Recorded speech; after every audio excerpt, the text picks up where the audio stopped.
Aujourd'hui, on reçoit Emmanuel de la chaîne Quel intérêt qui va nous parler de peer-to-peer lending.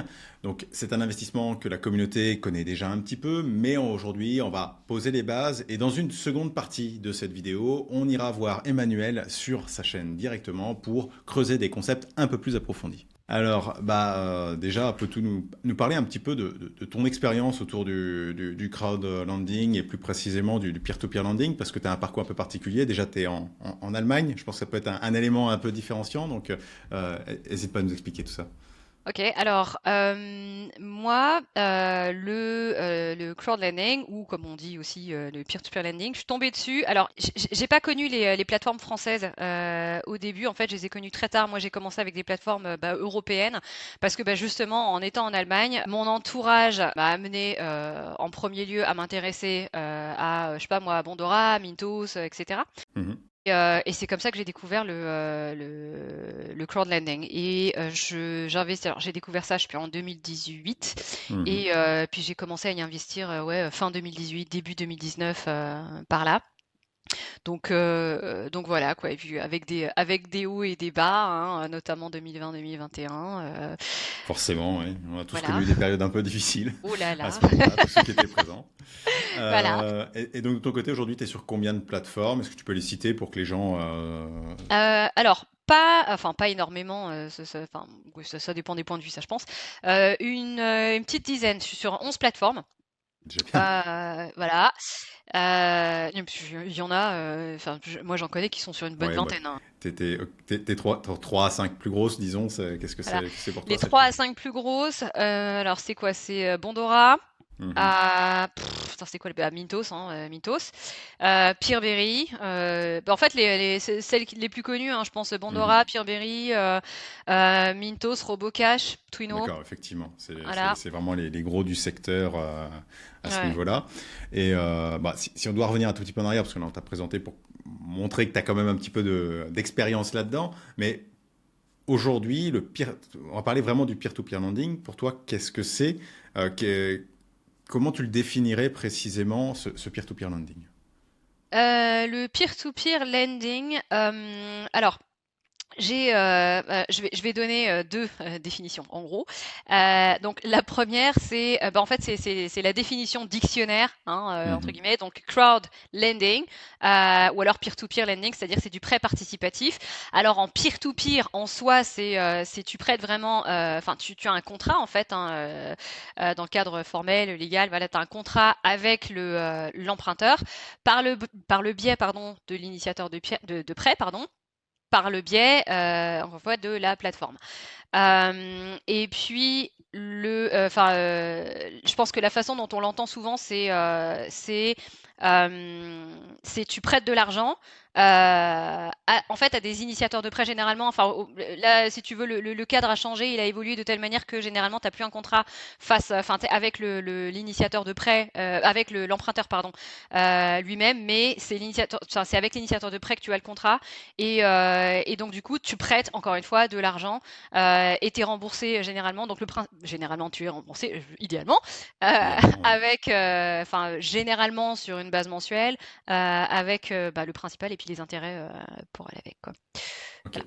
Donc si je dois vulgariser pour faire le plus simple possible, c'est que initialement il y avait quand même des prêts qui étaient faits directement avec les initiateurs de prêts, c'est-à-dire potentiellement des particuliers ou des entreprises, et que globalement le modèle aujourd'hui qui prévaut, c'est plutôt un prêteur, donc nous qui faisons un emprunt au travers d'une plateforme comme Mintos à des sociétés qui font du prêt, donc à Delphine Group, à Credit Star, pour ceux qui sont un petit peu dans l'écosystème, Star, ils vont reconnaître un petit peu oh là les là. noms. Le deuxième n'est pas forcément un très bon conseil, mais on pourra leur parler peut-être dans ta vidéo à toi, ça pourrait être un cas d'école assez intéressant.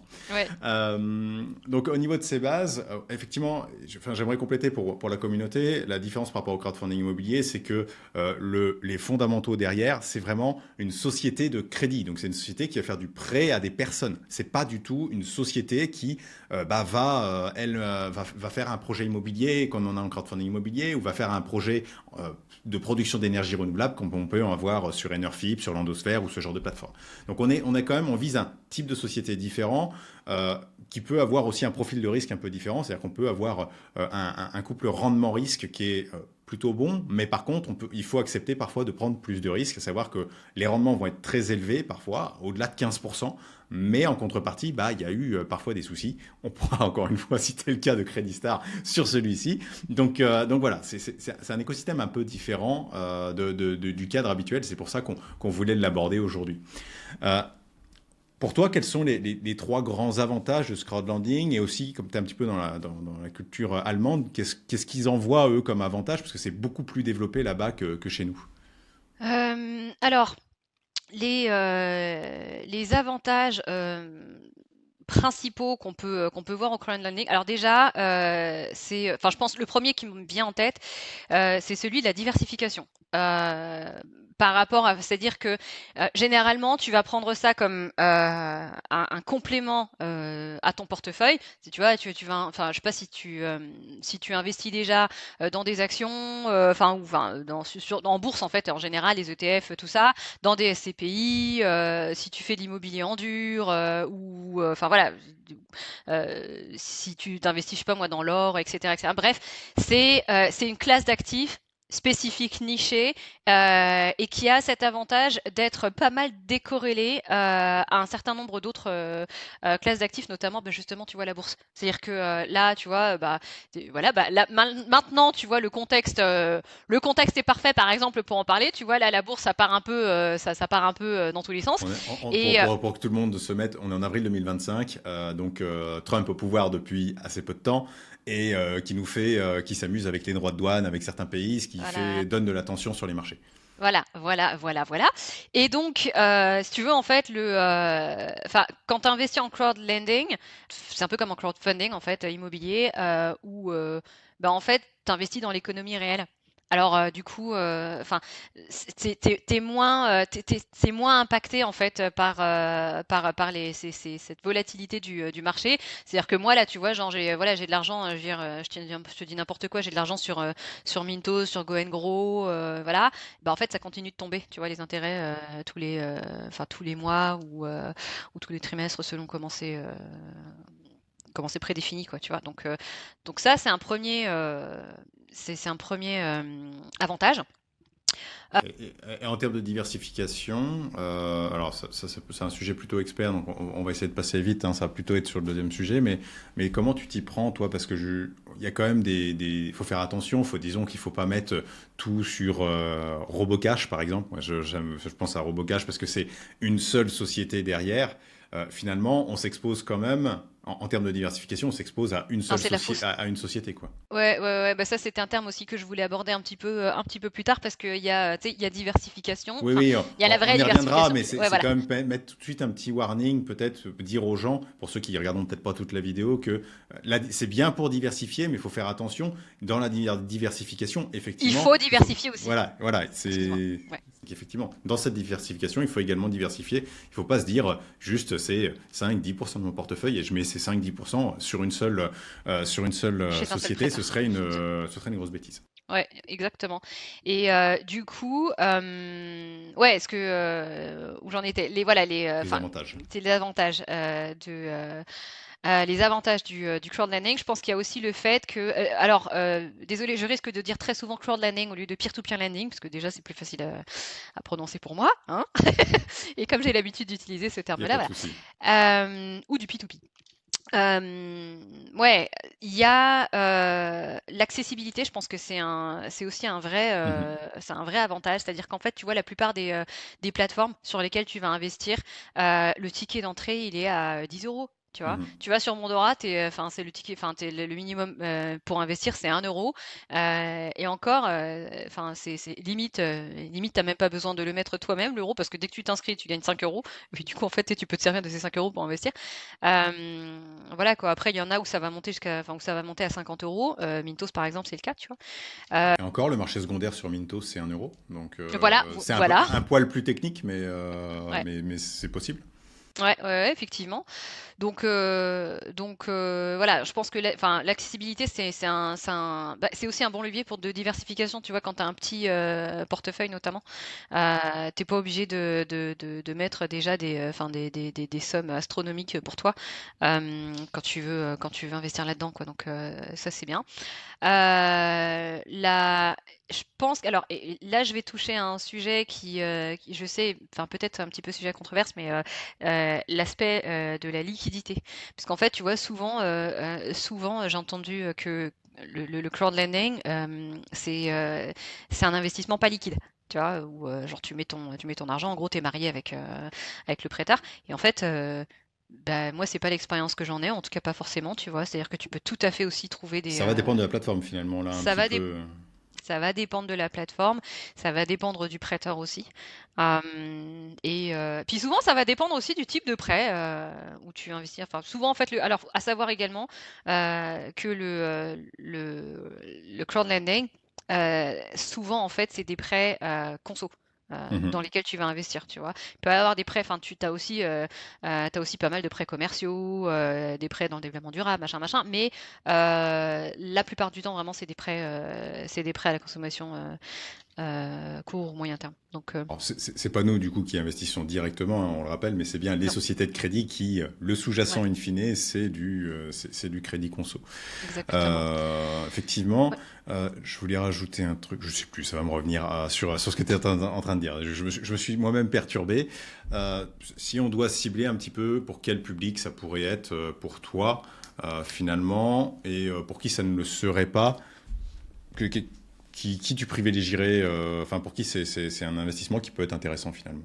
Alors, je pense que c'est intéressant. Alors, ça peut être intéressant quand déjà quand tu as un profil d'investisseur quelque part entre un profil dit risqué et modéré. C'est-à-dire comme tu le disais tout à l'heure, en fait, faut accepter, car le rendement potentiel, il peut être élevé, mais le risque qui va avec, il existe aussi et il peut être élevé aussi, tu vois, selon le rendement que tu vas prendre selon les plateformes où tu vas investir, tout ça. Mais voilà, donc du coup, à contrario, logiquement, si t'es le genre assez frileux et t'as un profil d'investisseur assez conservateur, bah, le crowdlending, ce sera pas forcément la première chose sur laquelle tu vas te jeter. Tu vois. Ça là-dessus, ça fait écho à, enfin, j'aimerais qu'on appuie sur un point quand même là-dessus, c'est le buyback. Le buyback garanti, parce que finalement, beaucoup de personnes pensent que potentiellement c'est relativement peu risqué, alors que finalement le buyback garanti, c'est juste une garantie de se faire rembourser par la société qui nous a prêté. Pour mon, enfin en tout cas de mon point de vue, je veux ton avis là-dessus, c'est qu'on est finalement sur un argument purement commercial et que si la société fait faillite, buyback garanti ou pas, on l'a dans Voilà. l'os. Donc, voilà, je veux bien ton avis là-dessus. C'est mon avis, mais je pense on va être assez d'accord sur ce Oui, point. oui, non, mais moi je suis alignée à 2000% hein, avec ce que tu viens de dire. En fait, c'est vrai que c'est vrai qu'il y en a plein malheureusement euh, je cherche une formule C'est ce qui pense que c'est une solution correcte. magique. Ouais, voilà. En gros, c'est ça. Voilà. Qui se dit, oh, ben, c'est bon, en fait, il y a zéro risque. Pourquoi est-ce que je me casserais la tête à analyser, par exemple, Mhm. les sociétés de prêt, les plateformes, etc. C'est bon, ils ont dit qu'il y a une buyback garantie. C'est marqué que c'est garanti, tu vois. Et donc, du coup, enfin, souvent, je pense que ce qu'on peut avoir tendance à croire derrière, c'est que c'est une garantie légale, que c'est couvert en fait.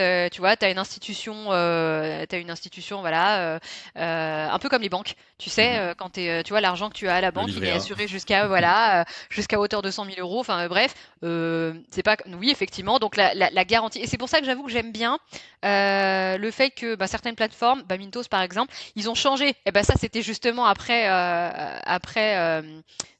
comment tu dis ça en français, shitstorm, tu sais. Euh, Après ces histoires qu'il y a eu à post-Covid, où ils ont changé la formulation. Au lieu de buyback garantie, ils ont appelé ça buyback obligation. Tu vois. Et là, pour le coup, effectivement, c'est beaucoup plus juste. C'est-à-dire qu'en fait, le prêteur en soi, enfin le prêteur de la société de prêt, s'engage voilà, par contrat, ou enfin voilà, à rembourser à rembourser à rembourser, pardon, les prêts en retard. Bon, le classique c'est 60 jours, parfois ça va être plus, parfois ça va être moins, avec ou sans les intérêts, bref, mais qu'effectivement ça dépendra effectivement de la santé financière du prêtard et de son bon vouloir aussi. En gros, tu vois, c'est s'il est disponible, et enfin si c'est disponible et disposé, tu vois. Parce qu'on a eu le cas, enfin, moi, pour donner un exemple, c'est vrai qu'il y a certaines sociétés russes qui, avec la guerre en Ukraine, ont arrêté de rembourser sur Mintos. Ouais. Euh, il y en a certaines, elles sont vraiment dans l'incapacité parce qu'il y a des sanctions financières qui sont embêtantes pour ça. Il y en a d'autres qui ont profité de l'occasion ou qui ont sauté dessus. Donc c'est pour ça que le côté buyback obligation, je pense que c'est effectivement c'est un bon terme. J'avais pas fait attention qu'ils utilisaient ce terme-là. Mais pour ceux qui font du crowdfunding, en immobilier notamment, ou même sur de l'ENR, ça correspond finalement à une garantie à la première demande. C'est-à-dire que on peut réclamer l'argent à la société. C'est tout ce que ça nous donne le droit de faire. Donc c'est bien. En fait, finalement, c'est bien quand c'est une buyback garantie en plus qui est porte sur la société mère. Là, il faut aller vérifier dans les petites lignes, etc. Quand on est sur la société mère, ça veut dire que même si la filiale est en difficulté, la société mère se doit de racheter le prêt. Et donc à ce moment-là, ça apporte un petit plus parce que on pourrait imaginer aussi un petit jeu de ma société elle est plus solvable, maintenant vous allez récupérer des miettes et puis le reste, voilà. Alors bien sûr, les relations commerciales seraient un peu tendues, mais rien dans l'absolu, il pourrait se passer ce genre de choses. Donc c'est un point très important et pour revenir à notre niveau de risque finalement, on n'est pas sur un niveau de risque faible comme ça le laisse percevoir, on est bien comme tu le disais tout à l'heure sur un niveau de risque qui est au moins modéré si ce n'est élevé, voire potentiellement très élevé parce que moi je me rappelle de prêts que j'avais souscrit à l'époque à 23%. Bon, j'ai eu de la chance, j'ai arrêté pile au bon moment, mais à 15 jours près, je me retrouvais avec mes sommes bloquées, la société en faillite, etc. Je me souviens que c'était une société vietnamienne sur Mintos qui faisait de l'extorsion de fonds finalement. Donc voilà, c'était ouais, j'ai quand même quelques histoires. Je n'ai pas tout raconté. Donc voilà. Moi, je vais retirer juste à temps parce que j'avais eu des signaux faibles sur les informations. J'avais mis une alerte là-dessus. Mais voilà, il y en a plein qui... et je crois qu'il me reste 1 euro bloqué sur cette société, donc totalement négligeable, que je récupérerai pas. Mais voilà, ça fait partie des risques auxquels on se confronte si on va sur des sociétés qui sont très risquées. Si Mintos et que personne d'autre veut financer à 20%, il faut se rendre compte que c'est quand même ultra risqué. Ouais, carrément.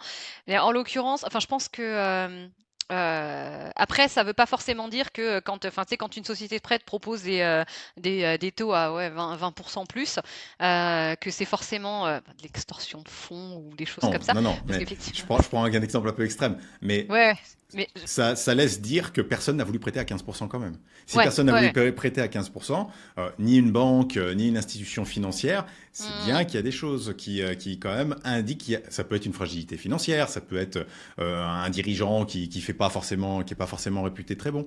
Ça peut être ouais, plein de choses. Mais ouais. effectivement, il y a quand même ce niveau de risque dont il faut avoir conscience. Par contre, sur une petite portion de son patrimoine relativement diversifié, on en revient à ce qu'on disait juste avant, finalement, ça peut être une Ouais. bonne solution. Après, enfin, je pense que l'autre exemple parfait de la garantie de rachat, enfin en tout cas pour moi, mais il me semble pour toi aussi, hein, de la garantie de rachat qui vraiment, bah alors là, ne veut rien dire. C'est une plateforme qui a proposé ça, puis qui a coulé hein, derrière. Mais il y en a eu deux ou trois comme ça, mais il y en a une, moi je me suis fait avoir. Je sais pas si j'ose dire le nom ou pas, mais Tu peux dire les ah, noms, hein, de toute ça, façon. d'accord, c'est gros pire. Et Ah ouais, donc en l'occurrence, c'est un peu pire que ça. oui, Ah, oui, ouais, oui, il y avait, oui, ça, oui, effectivement, ça allait il y plus avait loin une que ça. partie de légal et d'illégal dans leur Ah oui, activité, oui, donc oui, c'est un c'est peu vrai. plus embêtant. Oui, je sais, effectivement, c'est vrai. Et moi, je me rappelle aussi, bah, pour le coup, tu vois, ça a été un peu une leçon de vie pour moi. Bah voilà, tu vois, de me dire, oh, bah, oh, c'est bon, tu sais, ça tourne tout seul, puis oh, c'est garanti. Oh. Et puis après, de plus regarder du tout et de me laisser avoir en fait par la flemme. Je pense que ça joue un très grand rôle hein, là-dedans. C'est dangereux, mais c'est vrai, hein, mais c'est vrai. Enfin, tu sais, quand tu te rends compte que tu peux. Le défaut d'analyse, finalement, c'est juste parce qu'on a la flemme d'analyser. Hein. Ouais, Faut pas se voiler la face. C'est que souvent, ouais, c'est par soit certains manque de temps, mais aussi par manque d'envie ouais. et permet de gagner. Enfin, ne pas avoir de flemme permet de gagner de l'argent dans l'investissement. Ça, c'est clair. Ouais, non, mais complètement. Et puis, bah, en fait, moi, là, en l'occurrence, je me rappelle que c'était suite à une interview avec un Allemand en fait, enfin avec un podcasteur allemand qui s'appelait Bernard Hummel, je crois. Enfin bref, bon l'interview, on la retrouve plus malheureusement, elle est plus en ligne. Mais voilà, l'équipe de direction avait été interviewée, puis tu te rends compte en fait, il y avait des infos. Ils s'étaient pas entendus entre eux, faut croire, avant de passer cette interview, mais il y avait certaines infos un peu contradictoires et pas claires et un peu louches. Et en fait, c'est le genre de choses qui, enfin surtout venant de la direction, mais qui doit te mettre la puce à l'oreille tout de suite et te faire réagir tout de suite en fait, tu vois. Et moi en fait, j'en ai entendu parler, enfin j'ai vu le truc, et, bah, la flemme en fait à chercher, enfin et contrôlée par ma flemme, à chercher à minimiser un peu tu sais, ces problèmes-là, en me disant bah ça va bien aller. Non, ça va, oui, bah, mon argent est bien allé, il est parti. Oui, dans leur poche. C'est ça. Ouais. Ouais, Voilà. il y a un lien assez facile avec ça. C'est finalement aujourd'hui, comment tu choisis une plateforme, toi? Quels Alors, sont on va rester simple ici. Le but, c'est aussi que les gens aillent voir ta vidéo. Mais si les gens doivent, tu donneras aussi deux trois noms peut-être pour de plateformes pour commencer. mhm. Mais les deux trois critères, toi, qui te semblent primordiaux à regarder sur une plateforme. Je parle pas des sociétés ici, je parle bien de la plateforme. Alors, les critères à regarder, enfin sur une plateforme, je reprends juste pour être sûr que j'ai pas mal compris. C'est bien ça, ouais. Bah, pour choisir en gros sur quelle plateforme, enfin sur quelle plateforme on devrait investir en premier. Mhm. Alors je pense que moi, comment je choisis une plateforme, enfin personnellement, moi la façon dont je m'y prends, c'est déjà je regarde, enfin je me mets un peu au clair avec mon profil à moi et mes objectifs.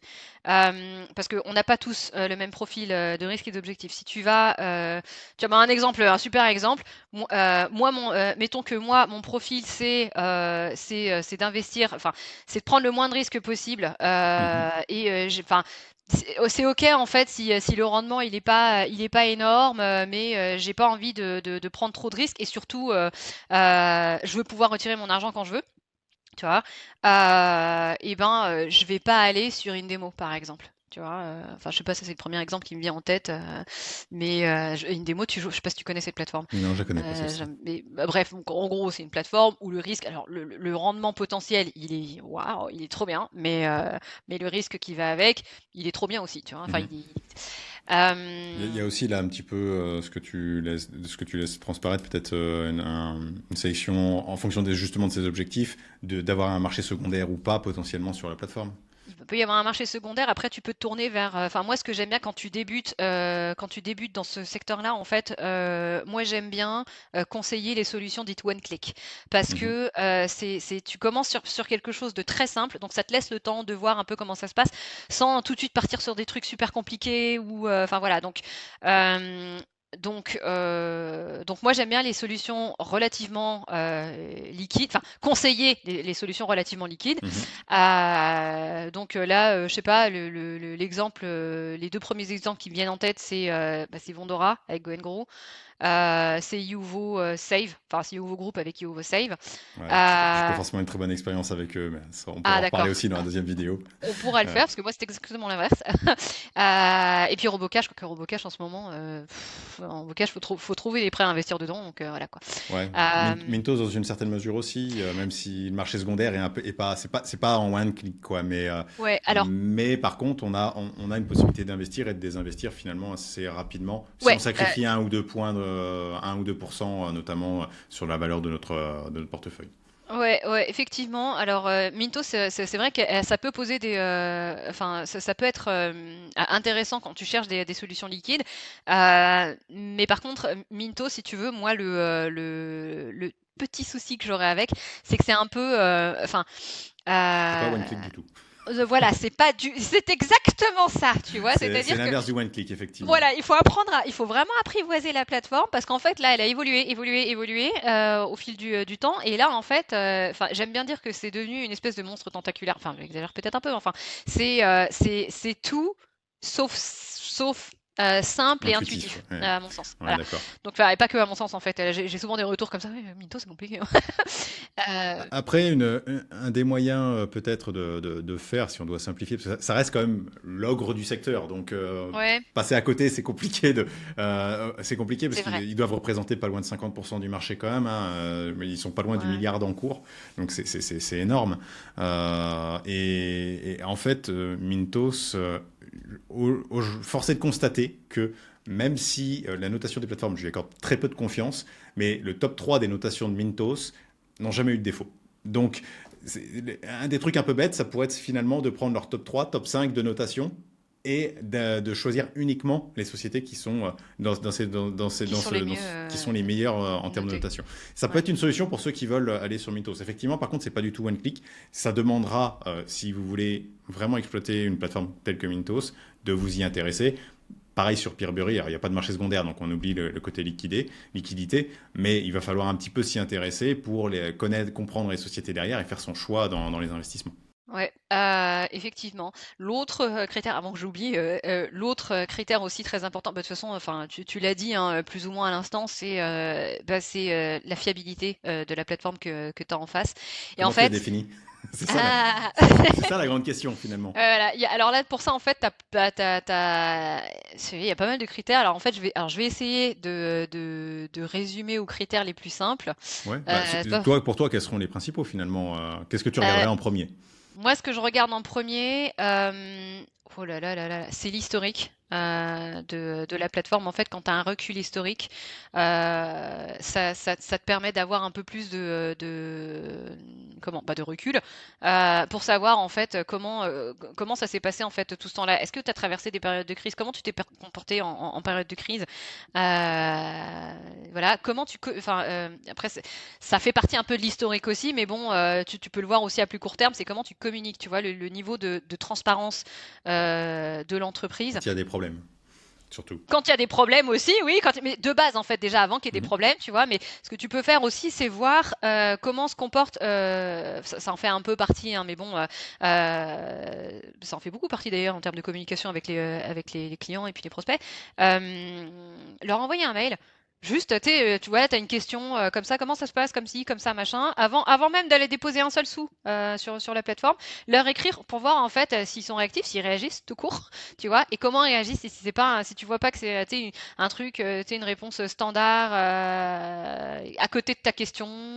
Donc Je pense ça, que ça peut être très intéressant comme manière de faire. Effectivement, je rajouterais peut-être leur poser une question un peu compliquée, mais c'est poser une question peut-être difficile, voire une question à laquelle la plateforme n'aura pas de réponse. Par exemple, la fiscalité française.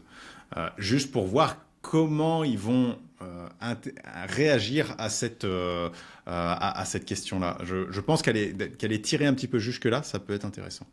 ouais. Ouais, ouais, effectivement, ça me paraît une bonne chose. Et voir aussi un petit peu, tu vois, quand ils réagissent, enfin, si tu leur poses des questions qui les mettent pas forcément très à l'aise. Oui, sur leurs problèmes précédents, par exemple. Voilà. Ça peut être une idée. Bah, je pense qu'on a fait un bon tour pour commencer. Je rappelle, on va voir une deuxième partie, de toute façon, chez Emmanuel directement. Donc, bah, je vous invite je mettrai le lien, de toute façon, ici, hein, comme d'habitude, et je vous invite à rejoindre cette deuxième vidéo pour qu'on rentre vraiment enfin, qu'on aille voir un petit peu plus ce qui se passe dans le moteur et comment on va choisir un peu plus les plateformes, quelles sont un petit peu les histoires qu'on a pu avoir chacun d'entre nous et aussi peut-être comment sélectionner au sein des plateformes les investissements. Je pense qu'on a deux expériences qui sont très différentes et donc qui vont pas mal se compléter. Donc je vous dis à très vite dans cette vidéo et puis bah, à bientôt.